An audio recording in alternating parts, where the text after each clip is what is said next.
NXT TakeOver WarGames 2 is the night before Survivor Series, and we have a couple matches on the card, which we'll get to in a minute. But I just want to say it's great having WarGames back again. Hopefully this becomes a yearly thing like it is so far. We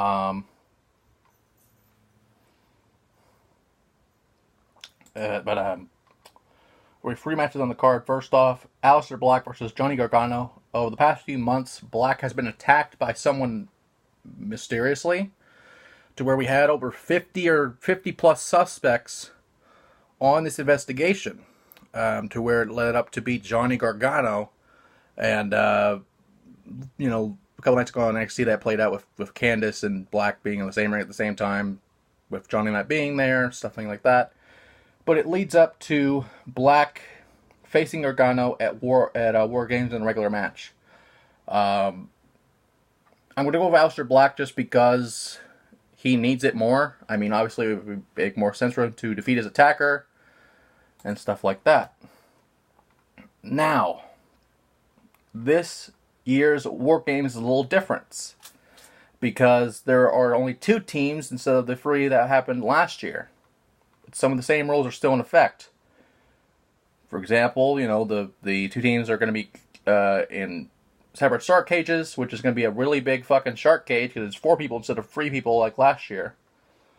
I remember each team's going to start the match. Very simple. 5 minutes on the clock.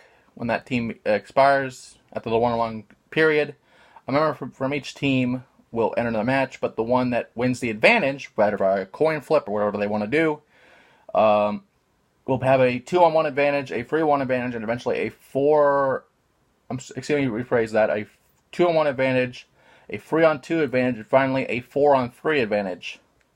This will continue and they'll alternate until all 8 superstars have entered. WarGames can only be won once everyone's in the match, obviously. Which I was surprised, the surrender option is still available. If anyone leaves the cage during the match, the Superstars team will automatically lose. And pinfall and submission are the ways to win otherwise.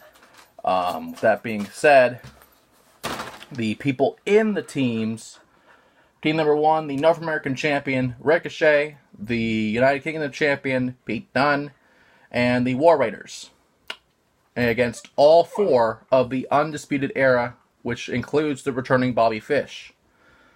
Now, WarGames is a different type of match to predict because with that being said, WarGames, everyone has to be in the match for it to even be over to begin with. But much like last year, it's an interesting match. I'm great to see. I'm loving it coming back the second year in a row. The closest we've had the WarGames since its return was TNA's Lethal Lockdown, which was basically a carbon copy of it a little bit, except with weapons on top of the cage and stuff like that. But it's the same concept, except it will be interesting to see if they use the 2 rings again, because WarGames was traditionally in 2 rings, which could affect the match, especially if it's a much smaller cage, if it's only 1 ring, which I doubt it will be. With that being said, I'm going to go with the Undisputed Era. I just feel like they're going to find a way to win it, and it just makes sense, especially with the title pictures involved, with the Undisputed Era having tag titles, Ricochet having the North American again, and Pete Dunne having the United Kingdom Championship. Which, by the way, the UK show has been great every single week. I just want to point that out.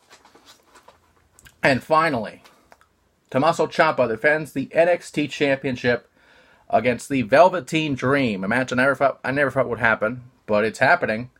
And I am going to pick the Dream just because the Dream needs to be the fucking champion. It's just that simple. And with that, NXT TakeOver WarGames 2 will be the night before Survivor Series. And it'll be a great night for sure, especially with WarGames coming back again.